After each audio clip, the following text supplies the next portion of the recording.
तनवीर इलियास नाअहली, काबीना का क्या बनेगा? अचानक नाअहली क्यों करवाई गई? बड़ी हलचल।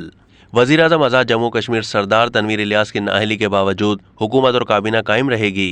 आज़ाद जम्मू कश्मीर उबूरी एक्ट 74 की शिक 17 के मुताबिक वजीर आजम की वफात या असम्बली सीट खत्म होने पर वजीर आजम की नशिस्त खाली हो तो काबीना और हुकूमत बरकरार रहती है और हुकूमती उमूर चलाने के लिए सदर आज़ाद कश्मीर की हिदायत पर मोस्ट सीनियर वजीर की क़यादत में काबीना सरकारी उमूर सर अंजाम देती रहेगी।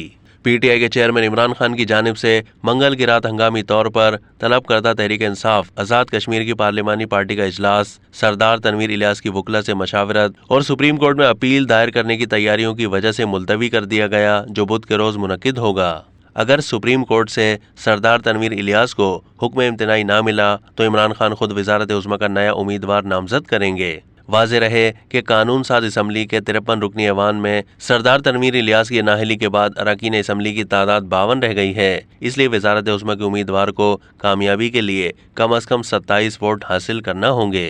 कानून साज असम्बली में तहरीक इंसाफ को अददी बरतरी हासिल है, जिसके अरकान की तादाद 31 है। ताहम आज़ाद कश्मीर के अपोजिशन इत्तेहाद में शामिल जमातों में से पीपल्स पार्टी के 12, मुस्लिम लीग नून 7, जबकि जम्मू और कश्मीर पीपल्स पार्टी की एक नशिस्त है, जिनकी मजमूई तादाद 20 बनती है, जबकि ऑल जम्मू और कश्मीर मुस्लिम कॉन्फ्रेंस की भी एक नशिस्त है।